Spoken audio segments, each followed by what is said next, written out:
kita bisa baca buku ataupun yang lainnya. Maka kita minta kepada Allah tambahkan ilmu dan juga pemahaman. Ini sahabat-sahabat ya, tadi belum memperkenalkan diri sebagai MC ya. Sekarang sebagai pemateri ya, saya perkenalkan dulu. Namanya sudah terpampang. Ada yang jelas? Ada yang nggak jelas? Nggak jelas Bu ya. Namanya Gigin Sugiwa Bu. Nah, suka dipanggil Kang Gigin ya. Dulu waktu anaknya, dan ternyata untuk meyakinkan orang itu salah satunya dengan menguasai materinya, teorinya. Gitu. Pak mau dibekam nggak? Emang apa bekam teh? Nggak tahu. Bapak mau nggak? Gitu. Kan nggak bisa gitu ya. Misalkan saya Pak, bagaimana Pak kabarnya? Oh alhamdulillah sehat, cuman saya sedang darah tinggi. Oh Pak, darah tinggi itu kan tekanan darah itu diakibatkan oleh sirkulasi yang tidak lancar. Padahal ternyata ada terapi sunnah ya yang sangat baik, yaitu bekam. Karena dia mulai tertarik tuh, memang bagaimana? Kita jelaskan dari sisi patofisiologi bekamnya, dari penyakitnya gitu ya. Maaf, di sini ada yang sudah pelatihan bekam ya, yang udah praktek juga ya. Ada yang dari awalnya dari medis, memiliki ilmu istilahnya pemahaman tentang dunia kedokteran modern, gitu ya. Ya, jadi mohon maaf ya bagi sahabat-sahabat yang sudah mempelajari bekam. Kalau ada teori yang sama, memang nggak sama, teorinya nggak berubah. Kita mengingatkan aja kembali ya. Kita di sini sharing saja. Ada yang lebih ilmunya lebih tinggi dari saya ya, mohon diajari lah. Tapi mungkin di sini saya diamani aja untuk berbagi yang sebetulnya bisa jadi Bapak Ibu semua itu lebih banyak. Nah di sini bagaimana perlengkapan yang diperlukan, bagaimana menentukan titik, larangan dan anatomi bekam. Next. Yang pertama kita akan masuk dalam akidah dalam pengobatan. Jadi akidah dalam pengobatan ini menjadi strong way-nya. Kalau tadi motivasinya apa, gitu, niatnya apa? Karena apa? Karena semua berawal dari niat. Gitu. Kita akan dapat pahala dari Allah juga bergantung dari niat. Seorang yang kesini itu sudah jauh, sudah mengeluarkan biaya, tapi karena niatnya salah, akan terkalahkan oleh orang yang dekat. Makanya pahala dari amal seorang itu berbeda-beda. Sampai dikatakan pahala sedekahnya, segenggamnya sedekahnya Abu Bakar itu gak akan bisa diganti dengan 2 gunung orang lain yang sedekah. Karena kenapa? Dari niat itu. Ini keibaratkan dari keyakinan. Akidah dalam pengobatan ini yang harus sama-sama kita luruskan kembali ya. Innamal a'malu binniyat. Sesungguhnya semua amal itu dilandaskan oleh niat. Besar kecilnya pahala yang akan kita dapat itu tergantung dari niat. Ya, dan mudah-mudahan kita sama-sama luruskan niat kita untuk belajar bekam ini. Dan apa sih sebenarnya untuk, alhamdulillah kita sudah diberikan dorongan untuk belajar. Nanti setelah mengikuti akidah dalam pengobatan ini, kita akan menjadi lebih semangat lagi. Bukan hanya asalnya untuk diri sendiri. Ternyata di dalamnya ada dakwahnya, di dalamnya ada kewajiban untuk menyampaikan ke orang lain. Maka untuk diri sendiri kita akan menjadi ingin bagaimana orang juga agar bisa dan sampai membekam ini. Pertama ini, iman semua, kita harus menguasai dulu yang dinamakan prinsip mukmin terhadap sakit dan sehat. Terus iman semua, sakit dan sehat bagi seorang mukmin itu dua-duanya di derajatnya sama. Sakit ujian, sehat pun ujian. Allah Subhanahu wa taala dalam surat Al-A'raf ayat 168 dikatakan wa balawnahum bil hasanati was-sayyiati la'allahum yarji'un. Wa balawnahum, dan kami uji mereka ini ya. Mereka uji bil hasanat, dengan kebaikan yang mungkin manusia menganggap sehat adalah sebuah kebaikan. Was-sayyiat, dan kejelekan mungkin sakit dianggap jelek.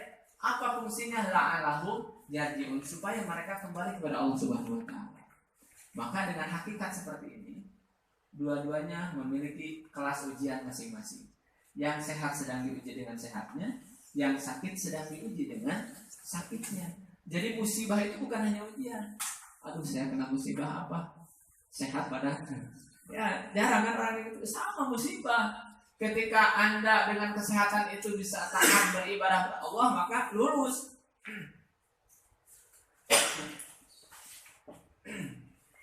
Sebaliknya, ketika sehat Ada bertumandang dan masih nyantai-nyantai aja di rumah, nggak lulus. Sakit, dia nggak berjamaah di masjid karena sakit, tapi setiap denyutan nadi dan merasakan sakitnya dia beristighfar kepada Allah, dia mengingat akan istilahnya bagaimana nikmat selama sehat itu Allah karuniakan dan jarang sekali disyukuri, lulus dia. Beda dengan arah ketajong, amuk-amukan gitu, ini nggak lulus. Makanya kalau misalkan yang sehat tidak diuji, yang sakit yang hanya sakit yang diuji, nggak adil.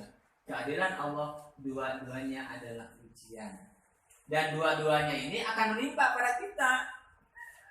Nggak ada orang yang sehat umur-umur kecuali Fir'aun, ya. Dan bahkan kalau diberikan kesehatan terus-terusan ya seperti itu, sombong, karena dia tidak pernah merasakan bagaimana nikmat dari sehat itu. Karena sehat itu akan terasa ketika sakit. Yang kedua, yang pertama apa? Sakit adalah dan sehat adalah ujian, sama-sama diuji. Ini harus ditekankan pertama kepada diri kita. Saat sedang diuji di sehat, maka sehat ini jangan sampai menjadi pendorong terhadap dosa, tapi harus jadi pendorong terhadap ibadah. Gitu. Saya sedang diuji dengan sehat, maka kesehatan dimanfaatkan. Pas sakit, saya sedang diuji dengan sakit. Bagaimana? Obati dengan kesabaran. Yang kedua, prinsip seorang mukmin adalah sehat itu ternyata adalah sesuatu yang sering dilupakan. Nikmatani maghubatani kafirun minan nasi as-sihhatu wal faragh. Dua nikmat yang sering dilupakan itu adalah sehat dan waktu luang.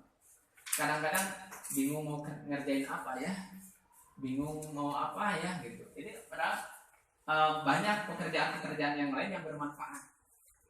Kemudian kesehatan juga sama. Jarang kita mensyukuri nikmatnya gigi baru setelah sakit gigi baru terasa. Jarang kita mensyukuri, alhamdulillah ini lutut enak banget. Pas lututnya sakit baru ngomong. Pinggang lagi enak nggak bilang-bilang. Pinggang pas sakit, semua CRT tahu. Sakit pinggang gitu kan. Kepala lagi enak nggak ada yang tahu. Tapi ketika sakit se-RW tahu semua sedang sakit kepala nih. Ini ternyata nikmat yang besar ini sangat sering dilupakan oleh Allah, dan Allah beri sakit salah satunya adalah untuk menghayati. Renungkan coba sahabat semua, bagaimana ini nikmatnya oksigen bagi kita, gratis tiap waktu, tiap detik. Orang yang di ICU oksigen itu yang sepotol apa bu? Segalon itu teh, ya, setabung ya, setabung coba berapa harganya? Itu ya habis gak habis harus dibayar. Kadang sehari habis 2 tabung kalau sering dipakai mah. Gitu. Subhanallah, ini Allah nikmatnya. Dahsyat ketika kita menghirup udara, bagaimana bisa dibayangkan ya, partikel-partikel oksigen itu masuk ke dalam paru-paru kita, diserap oleh alveolus, kemudian dia bertukar antara dan seperti apa yang dengan bekam tidak membatalkan saum. Maka dengan bekam saum bisa batal, benar. Dengan bekam juga tidak membatalkan saum juga benar. Bukan masalah bekamnya, tapi mampukah pasien kita melanjutkan saum.